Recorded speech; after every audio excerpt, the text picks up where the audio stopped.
Mula manusia mengonsumsi makanan masak itu sejarahnya gimana? Di Cina.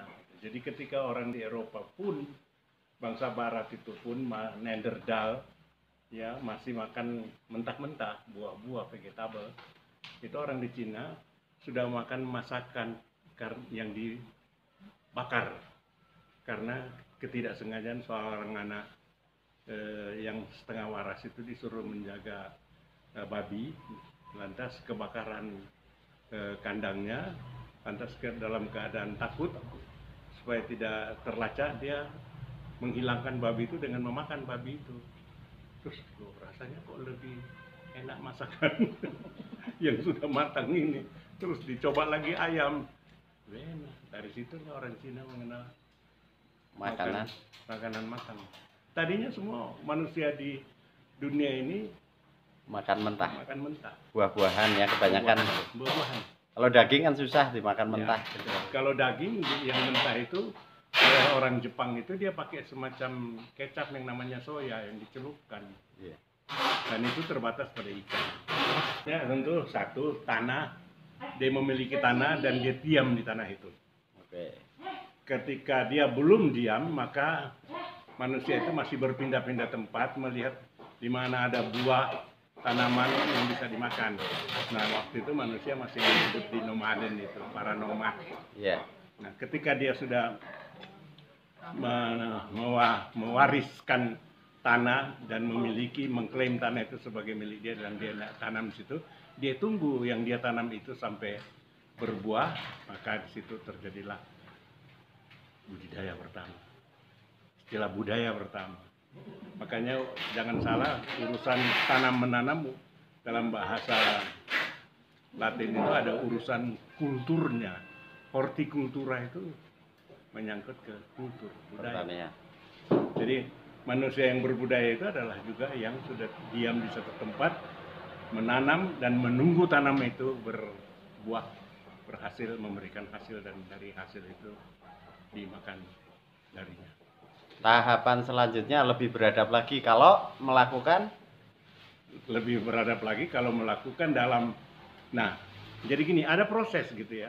Ketika dia mau menanam ada proses ritus gitu ya, untuk memuja kepada, waktu itu belum dikenal Tuhan dalam pengertian agama Samawi, jadi dewa lah, meminta kepada dewa untuk membuat tanamannya itu jadi baik. Nah, dibikinlah ritus itu yang kemudian menyebabkan lahirlah gagasan-gagasan keindahan dalam ritus itu. Misalnya kesenian.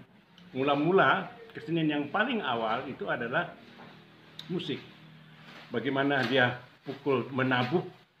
menabuh barang tertentu, kulit binatang itu yang menjadi membranofon, ditabuh bunyi. Tabuh yang runtun, ya, yang runtun itu menghasilkan gerak tertentu, terjadilah tari.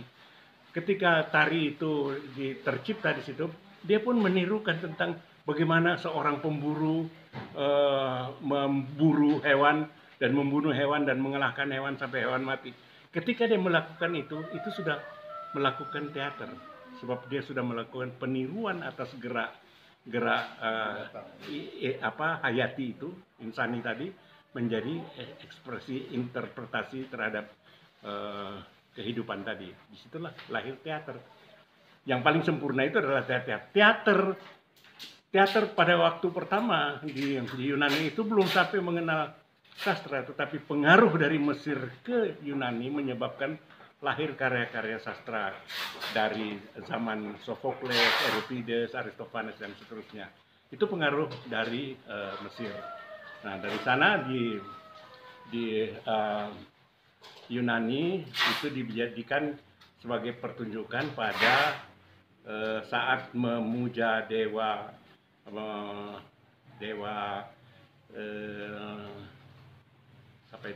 Bakus.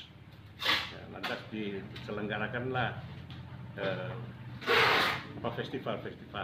Nah itu dari budaya yang makin sempurna. Terus tahap selanjutnya itu tadi sudah bagaimana berkembang, sebab di dalam kesenian itu terjadi perkembangan dari zaman Yunani klasik terus sampai ke sekarang. Oke. Sampai tahap literasi kapan itu? Literasi sudah zaman Yunani, ya, sebab tuntutannya itu sudah harus menulis. Sophocles, Euripides itu menulis sastra dan menyanyikan sastra itu dan dipertunjukkan, ditonton. Sudah sejaman abad sebelum Masehi sudah literasi sudah jalan. Nah, yang sekarang buat kita di Indonesia, kita menggalakkan tradisi literasi, tetapi dengan tidak mengenal betul-betul bahwa di dalam literasi bebas membaca, harus bebas membaca. Yang kita di Indonesia baru bebas buta huruf, belum bebas membaca, sebab masih banyak terjadi tafsir-tafsir yang keliru terhadap satu teks tertentu. Misal kekeliruannya Banyak sekali orang yang berbicara tentang keraguan terhadap kepejabatan dianggap yang sekarang rame misalnya tidak bertuhan kayak gitu. ya. Nah, itu yang paling celaka begitu. Terus kalau tidak bertuhan, lantas hubungannya komunis. Nah, itu cara berpikir yang tidak bebas membaca, baru bebas buta huruf itu kayak gitu. Ya. Ya.